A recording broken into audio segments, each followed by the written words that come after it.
자, 그러면 오늘 설교 본문을 말씀드리고 함께 읽어보면서 설교 시간을 가져보도록 하겠습니다. 2025년 11월 9일 주일 싱가포르 순복음교회의 주일 예배 설교 본문은 학개 2장 4절부터 7절이 되겠습니다. 학개 선지자의 글 2장 4절부터 7절까지를 다 같이 함께 힘차게 읽어보도록 하겠습니다. 그러나 여호와가 이르노라 스룹바벨아 스스로 굳세게 할지어다 여호사닥의 아들 대제사장 여호수아야 스스로 굳세게 할지어다 여호와의 말이니라 이 땅 모든 백성아 스스로 굳세게 하여 일할지어다 내가 너희와 함께 하노라 만군의 여호와의 말이니라 너희가 애굽에서 나올 때에 내가 너희와 언약한 말과 나의 영이 계속하여 너희 가운데에 머물러 있나니 너희는 두려워하지 말지어다 만군의 여호와가 이같이 말하노라 조금 있으면 내가 하늘과 땅과 바다와 육지를 진동시킬 것이요 또한 모든 나라를 진동시킬 것이며 모든 나라의 부배가 이르리니 내가 이 성전에 영광이 충만하게 하리라 만군의 여호와의 말이니라. 아멘. 자, 저는 방금 우리가 함께 읽어본 학개 2장 4절부터 7절까지의 말씀을 가지고 콕 집어 임하심 이와 같은 제목으로 잠시 말씀을 나누고 주님의 말씀을 대하면 물론이요 깨달음을 주시는 대로 순종하며 실천하기를 바라고 소망합니다. 자, 여러분 저희 교회는 지난달에 인도네시아 반둥으로 단기 선교를 다녀왔습니다. 사실 처음에는 큰 준비 없이 그저 선교지를 돌아볼 생각으로 탐방의 의미라고 굳이 애써 의미를 부여하면서 큰 준비를 하지 않고 가려고 하다가 2년 전에 우리 교회에 방문했던 중고등학생들을 위한 영어 캠프를 좀 3회분 진행해 주면 좋겠다라는 요구를 받고 그제서야 부랴부랴 영어 캠프를 준비하게 되었습니다. 자, 그때부터 팀원들은 뭔가 노력을 하기 시작했습니다. 시간을 쪼개서 뭔가를 했어야 했다라는 뜻입니다. 다른 것에 일상적인 시간을 써도 되는데 그러한 권리를 포기한 겁니다. 갖고 있었던 시간의 일부를 내려놨어야 했다라는 겁니다. 재정을 사용했습니다. 자비량 선교였기 때문에 항공료와 숙박 그리고 필요한 물품을 구매하고자 팀비를 모아야 했습니다. 재정에 대한 사용 권리를 일정 부분 포기했습니다. 인원수가 많지 않았지만 한 팀으로 움직이기 위해서 관계를 연습했어야 했습니다. 티가 나지는 않았지만 사실 잘 맞지 않는 사람이 얼마든지 있을 수 있지 않습니까? 그런 사람과 잠을 자야 했고 또 마음을 모아서 같은 일을 해야 했다라는 점에서 관계의 어떤 부분을 내려놓았어야 했다라는 겁니다. 그것도 일종의 권리 포기죠. 단기 선교만큼 권리 포기 훈련이 가장 잘 되는 훈련도 없습니다. 어딘가로 가서 무언가를 하는 게 전부가 아니라 사실은 생각보다 많은 것들을 준비하는 과정 속에서 포기해야 합니다. 그게 단기 선교의 일종의 묘미입니다. 그리고 현장에서 느끼는 하나님에 관한 경험이 은혜로 주어질 때 뭔가를 내려놨을 때 하나님이 채워주시는구나 라는 것을 깨닫고 경험하게 됩니다. 그것을 위해서 기꺼이 비용을 지불하고 권리를 포기하는 것이죠. 저희 교회가 작은 교회이기 때문에 1년에 한 번, 2년에 한 번 뭐 그런 식으로 자주 가지는 못하겠지만 한국에는 여러 큰 교회에서는 단기 선교 시즌이 있을 만큼 많은 수의 청년들이 선교지를 방문하고 있습니다. 그리고 어떤 친구들은 단기 선교 경험이 너무 좋고 그때의 나의 신앙이 뭔가 잘 되는 것 같아서 그 시즌 때마다 또 가고 또 가고 반복하는 경우들이 많이 있습니다. 그쯤 되면 단기 선교를 끊었을 때 나타나는 금단 현상 같은 게 나타나기도 합니다. 이 말은 반전이 좀 있는데요. 단기 선교를 진행할 때는 신앙이 참 좋다가 단기 선교의 약발이 떨어질 때쯤 되면 일상으로 돌아가서 내가 언제 선교지에 가서 하나님을 그렇게 진하게 경험했던가라는 기억조차 없어지는 순간이 도래하다가 단기 선교 광고가 나오면 다시 회복해야겠다 해서 그 패턴이 반복되는 경우가 제법 많이 있다라는 겁니다. 조만간에 반둥에 다녀온 이야기를 보고하는 형식의 예배를 드리면서 여러분에게 자세한 이야기를 들려드리도록 하겠습니다. 자, 이러한 단기 선교 경험을 가지고 하나님에 대한 이야기를 잠시 해보려고 합니다. 여러분, 우리 하나님은 공간과 시간의 제약 그리고 제한 없이 어디에나 계십니다. 믿으십니까? 네. 자, 이것을 조금 어려운 말로 무소부재라고 하죠. 있지 않은 곳이 없다라는 뜻이고 영어로는 omnipresence라고 부릅니다. 라틴어에서 온 단어입니다. 자, 어딘가에 있는 누군가로 가기 위해서 하나님은 비용을 지불할 필요가 없습니다. 하나님은 어떠한 권리도 포기하실 필요가 없습니다. 그냥 어디에나 계시기 때문에 그냥 말 거시면 되는데요.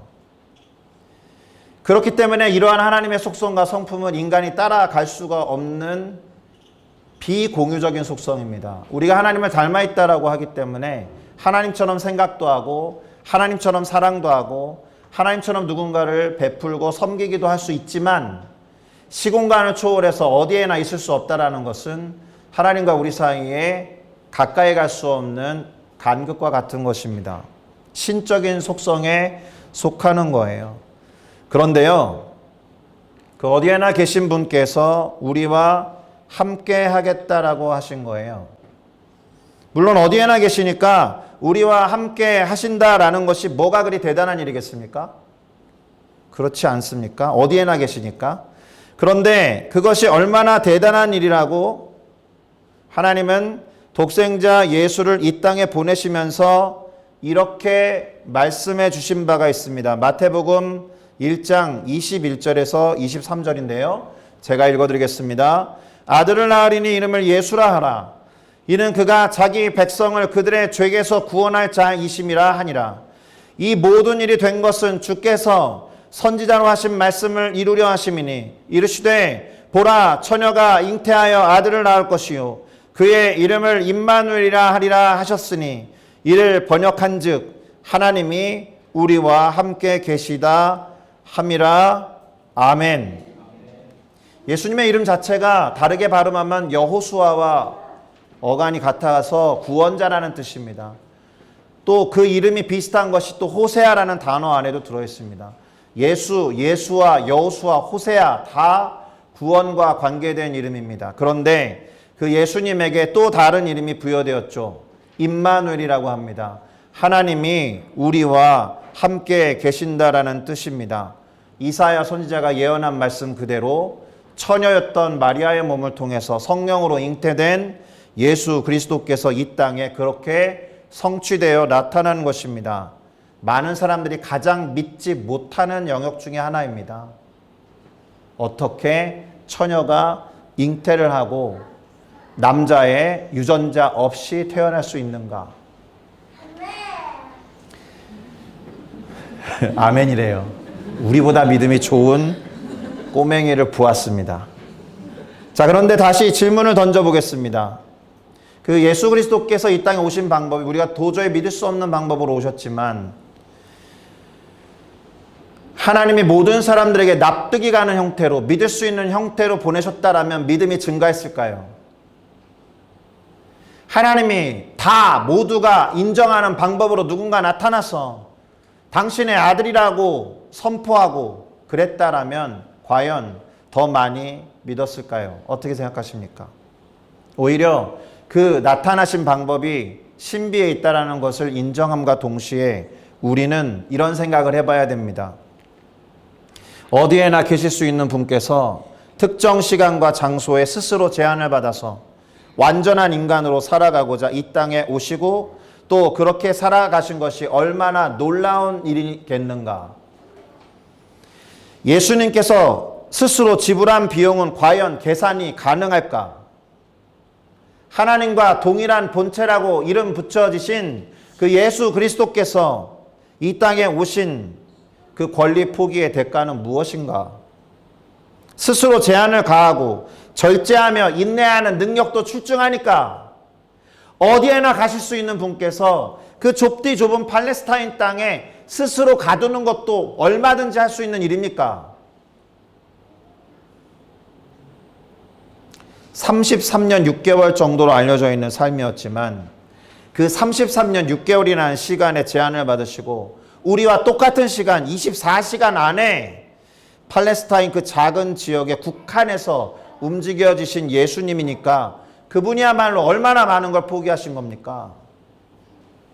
물론 중간에 바다 위를 걸어가기도 하셨고 육체적인 죽음을 당하신 이후에 영으로는 옥에 가서 진리를 전하기도 하셨다라는 기록이 있을 정도로 초자연적인 행보를 보여주신 것도 많지만 적어도 무소부재하신 하나님과 공유된 속성을 갖고 계신 그분께서 스스로 당신을 제한하신 것이 참으로 많을 만큼 계산할 수 없는 많은 비용을 지불하셨다라고 해야 할 겁니다. 그래서 단기 선교를 진행하는 많은 교회들과 학교에서 이런 목표를 정해요. 타 문화권을 경험함으로 예수님을 닮아가는 삶을 사는 것. 왜요? 신의 문화에 있었던 분께서 인간의 문화에 적응하신 거잖아요. 인간과 비교되지 않을 정도로 권위 있으신 분께서 바닥까지 낮아지셔서 이 땅에 오신 것이니까 그 눈높이를 맞춰주시는 예수 그리스도의 정신을 닮아가는 것만큼 우리가 힘든 게 어디 있습니까? 그런데 싱가포르에서 살아가는 우리에게만큼 이것만큼 익숙한 환경도 없을 거예요. 우리끼리 하는 얘기이지만 새로운 집을 구할 때 전에 살았던 집이 인도 사람 아니었으면 좋겠다라는 생각 하시죠? 너무 과하게 고개 끄덕이는 거 아닙니까? 왜냐하면 우리와 그들의 문화가 달라서 청결에 대한 인식이라든지 집을 사용하는 방식이 다르니까 인도 사람이 살았던 집에 들어가서 사는 것이 너무 쉽지 않은 것이거든요. 예수님 어떠셨을 것 같습니까? 예수님의 문화와 인간의 문화가 달라서 이 땅에 오셔서 적응했어야 했다면 도대체 예수님께서 지불하신 대가는 얼마나 되겠습니까? 자, 일단 무소부재와 조금 다른 의미로서 하나님이 이 땅에 임하여 계심을 뭐라고 부르느냐? 임재하심이라고 표현합니다. 특정한 장소에 또는 특정 인물 앞에 나타나시고 말씀하시는 하나님의 모습을 이렇게 표현합니다. 성경에 다양하게 기록되어 있습니다. 물론 임하셔서 영원히 거하시는 차원이 아닌 상태에서. 왜요? 인간에게 죄의 문제가 해결되기 전까지 거룩하신 하나님이 영원히 우리와 함께 할 수 없었기 때문에 그럴 테죠. 예를 들면 하나님은 모세 앞에 나타나셨습니다. 불이 붙었지만 소멸하지 않는 떨기나무 형태로. 출애굽 이후에 법궤를 만들었을 때는 그 언약궤의 뚜껑 부분에 허락하는 해당하는 속죄소라는 뚜껑에, 그 뚜껑에 뭐가 있습니까? 천사의 모양이 있는데 내가 거기에 임하여 너와 만나서 이야기하리라라고 모세에게 말씀하실 정도였습니다. 그 전에 시내산에 구름으로 임하신 것이나 이스라엘 백성이 광야 생활을 통해서 이동을 거듭할 때 낮에는 자결하는 태양을 막아주시는 구름 기둥으로, 밤에는 광야가 그렇게 춥기 때문에 따뜻한 온기의 불기둥으로, 그렇게 하나님의 임재로 이스라엘 백성을 인도하셨다라는 겁니다. 법궤가 놓여 있었던 성막 또는 성소 중에서 지극히 거룩한 곳이라고 뜻하는 지성소 안, 그 안은 죄를 지은 대제사장은 죽어서 나오는 곳이었습니다. 대제사장은. 자, 그러다가 이스라엘 자손이 가나안 땅을 정복하고 왕국으로 발전하면서 다윗을 지나 솔로몬의 때에 성전을 짓게 되면서 성전은 그야말로 하나님이 임재하시는 곳이 되었다라고 말합니다. 그러면 성전에 대한 이야기를 잠시 해보도록 하겠습니다. 우리가 알기로 이스라엘 백성들의 첫 번째 성전은 솔로몬의 성전입니다. 그러나 그 성전은 바벨론이라는 제국에 의해서 파괴되고 말았어요. 그리고 사람들이 바벨론 땅으로 포로로 잡혀가서 버려지고 방치되어 황폐해졌던 이 성전을 귀환한 사람들이 다시 재건하기 시작합니다. 그런데 솔로몬이 지었던 성전에 비할 바가 아니겠죠. 간신히 구색만 갖추어 놓은 형태라고 할 수 있겠습니다. 그렇게 구색만 갖추어 놓았던 재건된 성전을 헤롯이라는 대왕이 한껏 꾸미고 장식하면서 확장했다라는 겁니다. 화려하기가 솔로몬 성전에 이를 때가 훨씬 넘어서서 저리 가라 할 정도였다라는 거예요. 자, 그랬던 성전을 예수님은 정화하고자 뒤집어 엎으셨죠. 결국 그 성전은 로마 제국에 의해서 AD 70년경에 파괴되고 말았습니다. 지금 현재 예루살렘 성전은 어디에 있습니까? 없어요. 예루살렘 성전이 있었던 곳은 모스크가 되어 있고, 그래서 유대인들이 통곡의 벽이라고 부르는 곳에서 이 성전의 회복을 위해서 기도하고 있는 겁니다. 자, 바벨론 제국에 의해서 성전이 파괴된 것과 로마 제국에 의해서 파괴되고 지금 이슬람 세력에 의해서 점령당한 이후에 성전이 더 이상 존재하지 않는 상황은 사실 비교조차 되지 않을 겁니다. 오늘 우리가 읽어본 학개 선지자의 글은 바로 바벨론 제국에 의해서 성전이 파괴되고 방치되어 황폐했던 것을 돌아와서 재건하기 시작한 사람들의 이야기를 배경으로 하고 있습니다. 바벨론 제국에 의해서 무너진 이후에 재건하기 시작한 성전은 솔로몬의 성전을 한 번이라도 봤던 사람들에게는 대단히 초라하고 대단히 참담한 모습이었을 겁니다. 실제로 학개 선지자를 통해서 하나님이 하신 말씀에도 그렇게 나오고 있는데요. 학개 2장 1절에서 2절을 함께 보겠습니다. 제가 읽겠습니다. 일곱째 달 곧 그 달 21일에 여호와의 말씀이 선지자 학개에게 임하니라. 이르시되 너는 스알디엘의 아들 유다 총독 스룹바벨과 여호사닥의 아들 대제사장 여호수아와 남은 백성에게 말하여 이르라. 뭐라고 말씀하셨는지 3절에 나오는데 역시나 제가 읽겠습니다. 너희 가운데 남아있는 자 중에서 이 성전의 이전 영광을 본 자가 누구냐? 솔로몬의 영광을 본 자가 누구냐라고 묻는 거예요. 솔로몬이 지었던 성전의 영광을 본 자가 있느냐? 이제 이것이 너희에게 어떻게 보이느냐? 지금 짓고 있는 형편없고 그저 구색 맞추고 있고 초라하기 이를 데 없는 이 성전을 보면 어떠냐? 이것이 너희 눈에 보잘것없지 아니하냐? 얼마나 보잘것없었는지 솔로몬이 지은 성전이 얼마나 가치가 컸는지 제가 설명해 드리겠습니다. 오늘날 가치로 정확하게 따져볼 수는 없지만 이렇게는 말씀드릴 수 있습니다. 솔로몬 성전에 들어간 금의 양을 성경에 기록된 대로 계산해 보면 약 25톤이에요. 25톤. 미국 달러로 17억 6,370만 달러입니다. 원화로 2조 3,800억 원입니다. 이렇게 말해도 모르죠? 두바이에 있는 세계에서 가장 높은 건물 이름이 뭐예요? 부르즈 칼리파. 이거 짓는데 15억 달러 들었습니다. 그걸 짓는데 15억 달러 들었는데 솔로몬 성전은 그것보다 2억 6천만 달러를 더 썼다라는 뜻입니다. 한국에 있는 롯데월드 타워도 2조 원 이상 들었답니다. 근데 2조 3,800억 원이니까 솔로몬의 성전이 더 값지게 지어졌다라는 뜻입니다. 그러니 그 가치에 부합하는 성전으로 재건하는 것은 이 당시로서는 불가능한 일이었다.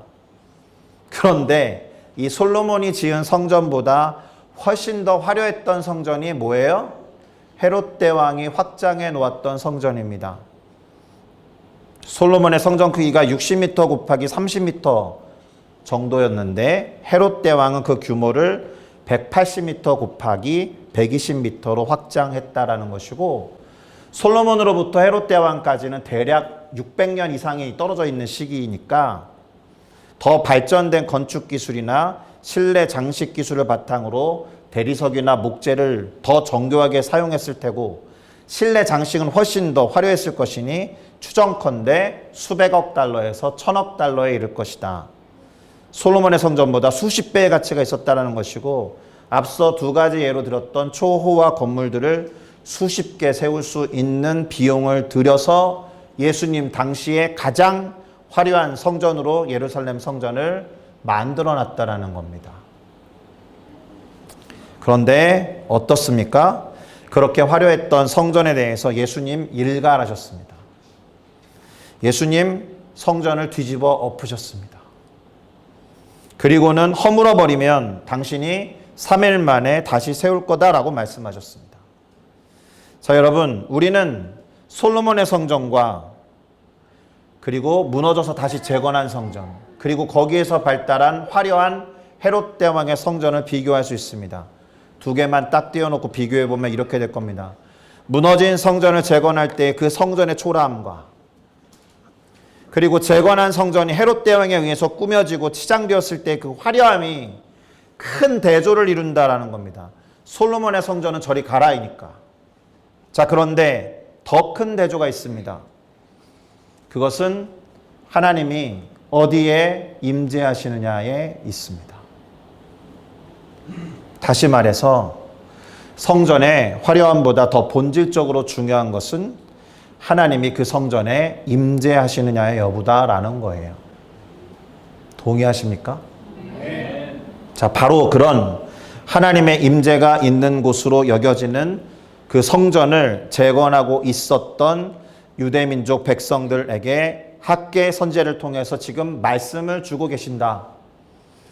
솔로몬의 찬란했던 영광스러운 성전을 기억하는 사람들, 그것과 비교할 때 너무나 초라해 보이는 그런 성전 상태를 바라보면서 야, 이렇게 지어서 뭐하나 싶어가지고 하루가 멀다 하고 낙심되기도 하고, 또 그 선한 일을 행할 때면 반드시 방해가 있거든요. 주변 민족들로부터 막 방해를 받는 그런 상황 속에서 절망하고 낙심하고 있었던 이 사람들을 향해서 하나님이 하신 말씀을 우리는 귀 기울여 들을 필요가 있다라는 거예요. 오늘 설교 본문 학개 2장 4절인데 이것은 함께 읽어보겠습니다. 그러나 여호와가 이르노라, 스룹바벨아 스스로 굳세게 할지어다. 여호사닥의 아들 대제사장 여호수아야 스스로 굳세게 할지어다. 여호와의 말이니라. 이 땅 모든 백성아 스스로 굳세게 하여 일할지어다. 내가 너희와 함께 하노라. 만군의 여호와의 말이니라. 아멘. 자, 오늘 본문에서 하나님은 무너져서 방치되고 황폐했던 성전을 재건하던 유대민족 백성들에게 3번에 걸쳐서 반복해서 하신 말씀이 있습니다. 무엇입니까? 스스로 굳세게 할지어다. 이 말씀을 3번 하셨는데 덧붙이신 것이 또 있습니다. 만군의 여호와의 말이니라, 또는 여호와가 이르노라. 내가 말한다, 내가 말한다, 내가 말한다. 이렇게 3번을 말씀하시고 스스로 굳세게 하라는 말을 역시나 3번 하셨다라는 거예요. 얼마나 낙심되고 힘들었으면, 얼마나 비교하고 침울해져 있었으면, 얼마나 힘겨워하고 있었으면, 얼마나 무기력하고 포기하고 싶은 마음이 들었으면 3번이나 내가 말하노라 스스로 굳세게 할지어다. 여호와의 말이니라 스스로 굳세게 할지어다. 만군의 여호와가 말하노라 스스로 굳세게 하고 일할지어다. 그러면 하나님이 어떤 근거에서 왜 스스로 굳세게 하라는 말씀을 3번이나 하셨는지 살펴볼 필요가 있습니다. 그 다음 9절 5절에서는 너희가 애굽에서 나올 때에 내가 너희와 언약한 말과 나의 영이 계속하여 너희 가운데서 머물러 있나니 너희는 두려워하지 말지어다. 곧 내가 너희와 언약한 말이라고 하면 무슨 뜻이에요? 진리의 말씀이겠죠. 내 말이 너와 함께 한다는 뜻이잖아요. 내 계명과 언약이 너와 함께 한다는 뜻이잖아요. 나의 영이라고 하면 뭡니까? 하나님의 거룩한 영, 곧 성령이겠죠. 영과 진리로 너와 함께 할 거야. 영과 진리로 너희가 내 안에 함께 할 거야. 그러니 두려워하지 말라라고 말씀하신 겁니다. 이게 근거예요. 진리와 영, 말과 영, 영과 진리. 여러분, 영과 진리로 하나님이 함께 하시면 두려워하거나 걱정할 필요가 없는 겁니다. 할렐루야. 그런데 영과 진리 이 단어를 접하면 우리는 반드시 떠올려야 하는 일화가 있습니다. 예수님께서 사마리아의 수가성에서 우물가에서 만난 여인과의 대화에서 나누었던 핵심 단어가 영과 진리예요. 요한복음 4장 19절에서 23절인데요. 한번 보겠습니다. 여자가 이르되 주여 내가 보니 당신은 선지자 같습니다. 그런데 우리 조상들은 이 산 곧 그리심산에서 예배하라고 하는데 당신들 유대인들은 저 산 시온산이라고도 하고 예루살렘이라고도 하고 그 옛날 여부수 산성이라고 불렀던 그곳에서 예배하라고 합니다. 그랬더니 예수님께서 뭐라고 하셨어요? 여자여 내 말을 믿으라. 이 산에서도 말고 그리심산에서도 말고 예루살렘에서도 말고 너희가 아버지께 예배할 때가 이르리니 너희는 알지 못하는 것을 예배하고 우리는 아는 것을 예배하노니 이는 구원이 유대인에게서 남이라. 아버지께 참되게 예배하는 자들은 영과 진리로 예배할 때가 오나니 곧 이때라. 아버지께서는 자기에게 이렇게 예배하는 자들을 찾으시느니라. 할렐루야.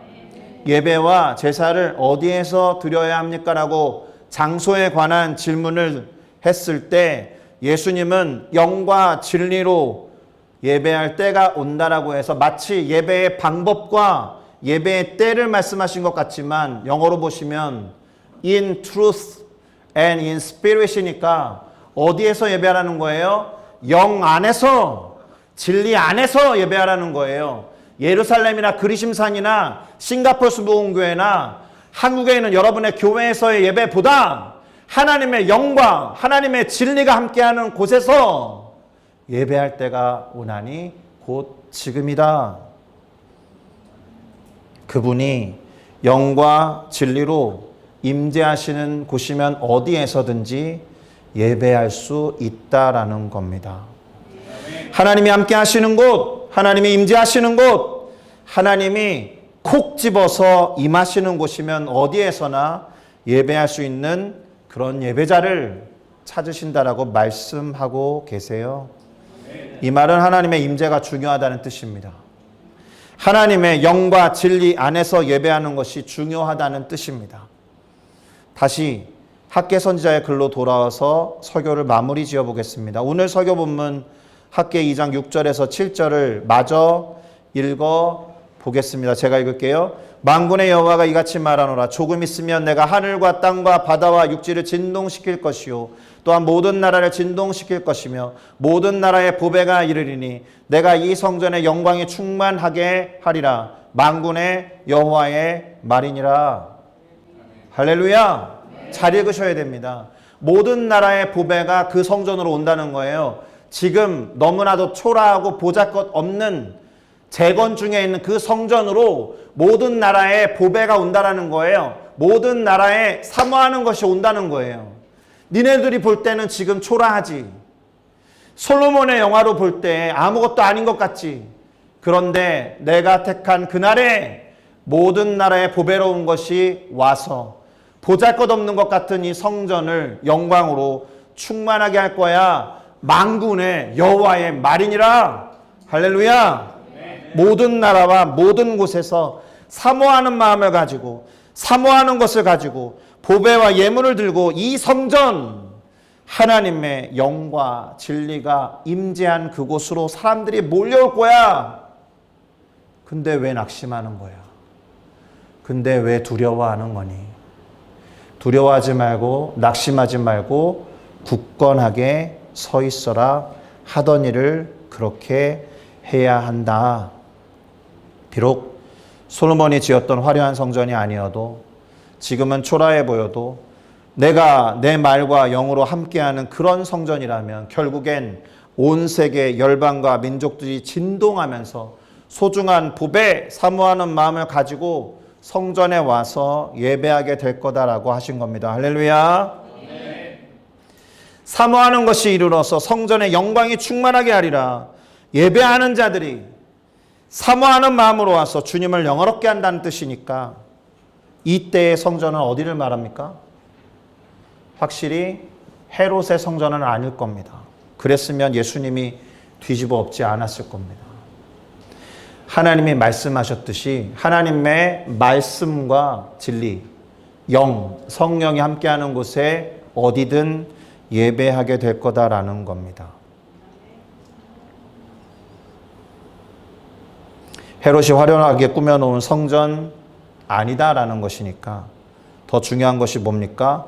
하나님의 진리와 영이 임하시고 함께하는 곳이 성전이라고 한다면 이는 우리의 영혼을 포함하는 겁니다. 어디에서나 예배하는 이들은 하나님의 말씀과 영으로 충만한 자들일 테니까 고린도전서 3장 16절에서 17절을 함께 읽어보겠습니다. 너희는 너희가 하나님의 성전인 것과 하나님의 성령이 너희 안에 계시는 것을 알지 못하느냐? 누구든지 하나님의 성전을 더럽히면 하나님이 그 사람을 멸하시리라. 하나님의 성전은 거룩하니 너희도 그러하니라. 아멘. 하나님의 성전이 거룩하니 우리도 거룩해야 한다는 결론이 될 겁니다. 맞죠? 그런데 우리 힘으로 온전하게 거룩할 수 없어요. 거룩은 노력으로 되는 것이 아니라 하나님의 임재가 있느냐 없느냐에 따라서 결정되는 거예요. 순서가 반대라는 겁니다. 내가 깨끗하고 내가 거룩해야 하나님의 영이 임하실 테지라고 생각할 게 아니라 하나님이 임하셔야 거룩해지는 겁니다. 그러니까 행실을 바르게 하려고 노력하는 것도 필요하겠지만 우리 안에 이미 fully 온전하게 들어와 계신 예수 그리스도의 영을 인정하고 그러니 나타나시고 내 안에서 일을 행하여 주시옵소서라고 하는 기도와 묵상에 전념할 때 그리고 그 소망을 아랠 때 우리 안에서 착한 일을 시작하신 예수 그리스도께서 그리스도의 영광의 날까지 이르게 하실 줄로 믿습니다. 아무리 더러워도 아무리 형편없어도 별로 화려하지 않아도 하나님의 임재가 있다면 그건 거룩한 것이고 거룩해질 수 있다는 것이지만 아무리 깨끗해 보이고 아무리 화려해도 하나님의 임재가 없다면 그건 거룩이 아니면서 자기 의에 불과할 겁니다. 스스로 거룩하다고 하면서 다른 이들 판단하는 분들 계시죠? 다 자기 의예요. 나는 이렇게 하고 있는데 너는 그렇게 하지 않고 있구나. 속으로 말하지 않아도 그렇게 남과 비교하면서 우쭐거리고 있다면 자기 의예요. 거룩에 그런 것이 포함될 수가 없습니다. 다시 말씀드립니다. 진짜 다시 말씀드립니다. 하나님의 임재가 있는 곳은 어디나 거룩한 곳이에요. 이 말은 성전이 장소의 개념이 아니다라는 것입니다. 어디에나 계셔서 무소부재하신 하나님이 특별한 장소, 특별한 사람을 콕 집어서 임재하신다라는 건 그 사람과 그 장소를 향한 거룩을 위한 작업을 이미 시작하셨다라는 것이고 반드시 그 일을 이루시고 성취한다라는 뜻입니다. 그러니 그런 사람들이 해야 하는 거란 마음을 굳건히 하는 것이고 두려워하지 않으면서 진리와 영 안에 이미 들어와 계시니까 그 안에서 예배하는 것이 되어야 할 줄로 믿습니다. 결국 하나님이 무소부재하셔서 이 세상 어디에나 계시듯이 이제 온 세상은 거룩하지 않은 곳이 하나도 없게 될 것입니다. 결론입니다. 중요한 것은 하나님이 우리에게 임재하기를 원하신다라는 거예요. 우리 안에 임재하기를 원하셔서 사랑하는 독생자 예수를 과감히 버리신 거잖아요. 죄의 문제를 해결하지 않으면 우리 안에 들어올 수 없으니까. 적어도 그 순간만큼은 우리보다 예수님이 덜 귀한 거잖아요. 예수님보다 우리가 더 귀하니까 예수를 선물로 주셨잖아요. 예수를 버리신 것 아니에요. 그만큼 우리 안에 들어오기를 간절히 바라셨고 그래서 그분의 이름이 임마누엘이었던 것 아닙니까? 우리 안에 임하셔서 머무시고 우리를 거룩하게 하시면서 우리의 삶을 대신 살아가 주신다라는 겁니다. 콕 집어서 임하시고 일하신다라는 말입니다. 이 사실을 믿으셔야 됩니다. 할렐루야. 믿으셔야 됩니다. 그리고 작은 것이라도 변화가 나타나면 인정하셔야 됩니다. 이게 맞나? 아닌 것 같은데라는 의심을 내몰아치시고 작은 것이라도 인정하면서 내 안에 계신 하나님으로 인하여서 내 안에 작은 변화가 나타났구나라는 것을 깨닫고 인정하면서 감사하며 찬양할 때 그것이 예배가 될 겁니다. 민감함이 있어야 해요. 알아차려야 한다는 겁니다. 그래서 깨닫는 것도 은혜라는 표현이 있지 않습니까? 내 안에 계신 하나님으로 인해서 작은 것이 나타났다면 그것을 알아차리고 인정하면서 시인하는, 이왕이면 알아차림과 동시에 민첩하게 즉시로 감사하며 찬양하는 우리 모두가 되는 것, 이것이 콕 집어서 임재하신 하나님에 대한 우리의 반응이어야 합니다. 그렇게 바라고 소망하면서 기도하며 나아가는 우리 모두가 되기를 예수 그리스도의 이름으로 축복합니다. 기도하시겠습니다.